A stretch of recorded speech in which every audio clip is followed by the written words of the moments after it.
नमस्कार। मुंबई बीएमसी चुनाव पर तारीखों का ऐलान हो चुका है और साथ ही बीएमसी चुनाव को लेकर सबसे बड़ी भविष्यवाणी ओपिनियन पोल की भी सामने आ चुकी है और बीएमसी चुनाव को लेकर जो भविष्यवाणी की है उस आधार पर बीएमसी चुनाव में किसकी सरकार बनेगी, क्योंकि 15 जनवरी को यहां पर बीएमसी चुनाव की 227 सीटों पर वोटिंग होने जा रही है। तो एक तरफ महाविकास अघाड़ी, एक तरफ महायुति, इस बार बीएमसी चुनाव को लेकर किसकी सरकार बनेगी, क्योंकि सीधे तौर पर माना जा रहा है कि कांग्रेस बीएमसी चुनाव में महागठबंधन में नहीं चुनाव लड़ने जा रही है, जबकि महायुति की अगर बात की जाए तो भारतीय जनता पार्टी, एनसीपी और शिवसेना एक साथ चुनाव लड़ेंगी। लेकिन उद्धव गुट के लिए फायदा कि यहाँ पर एमएनएस एक साथ आए हैं और एमएनएस के साथ आने से सीधे तौर पर मराठा वोट जो है क्या एकजुट रहेगा। तो 15 जनवरी को वोटिंग और 16 जनवरी को नतीजे सामने आ जाएंगे।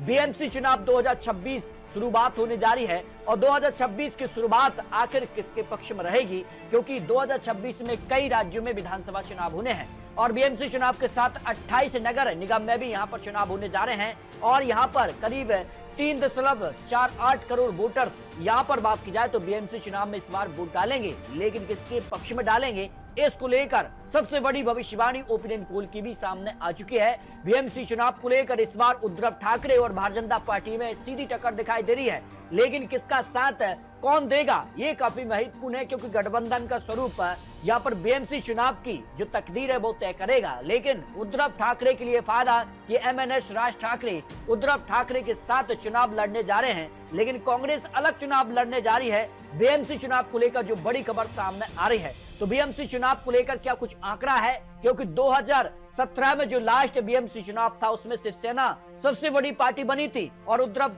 यहाँ पर ठाकरे यहाँ पर बात की जाए तो बीएमसी चुनाव यहाँ पर जीते थे और भाजपा को 82 सीटें, कांग्रेस को 31 सीटें, एनसीपी को 9 और एमएनएस को 7 सीटें मिली थी और समाजवादी पार्टी को 6 सीटें मिली थी। लेकिन इस बार जो भविष्यवाणी बीएमसी चुनाव को लेकर 2026 को की जा रही है, यानी 15 जनवरी को जो वोटिंग होगी उस पर जो आंकड़े हैं उसमें भारतीय जनता पार्टी को 82 सीटें मिल सकती हैं, जबकि उद्धव गुट और एमएनएस यानी राज ठाकरे को यहाँ 79 सीटें जा रही है। शिवसेना एकनाथ शिंदे को यहाँ पर 32 सीटें जा सकती है, एनसीपी अजीत गुट के लिए 5 सीटें जा सकती हैं। इस हिसाब से अगर बात की जाए तो करीब जो आंकड़ा है वो 100 यहाँ पर कह सकते हैं कि 19 के आसपास पहुंच रहा है। महायुति यानी एनडीए का आंकड़ा पहुंच रहा है 119 सीट 227 के हिसाब से। फिर बहुमत का आंकड़ा बीएमसी चुनाव में एनडीए के पक्ष में जा रहा है।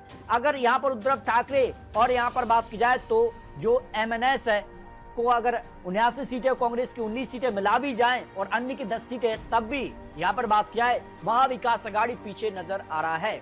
तो यहाँ पर कांग्रेस के अलग चुनावी मैदान में उतरने से सीधे तौर पर यहाँ पर बीएमसी चुनाव में उद्धव ठाकरे को नुकसान दिखाई दे रहा है। जो आंकड़े यहाँ पर बीएमसी चुनाव को लेकर ओपिनियन पोल के सामने आ रहे हैं, फिर भी आपको बता दें कि बीएमसी चुनाव को लेकर ये चुनावी आंकड़े, चुनावी अनुमान है।